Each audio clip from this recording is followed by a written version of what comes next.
An analyst sees trouble ahead for Malay-based parties Bersatu and Pejuang in the general election as the Malay votes have become unpredictable.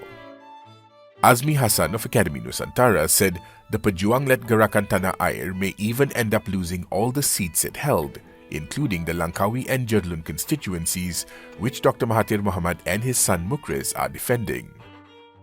As for Perikatan Nasional, Azmi said he believes that it is going to be an uphill task for the Bersatu-led coalition, adding that if it gets the least percentage of the Malay votes, it will be in trouble. He said Barisan Nasional will need to secure at least 65% of the Malay votes to win a respectable number of seats, while Pakatan Harapan will have to raise its percentage to at least 30% if it wants to be in pole position to form the next government. Azmi said the fate of the parties individually and the coalitions as a whole hangs on the Malay votes.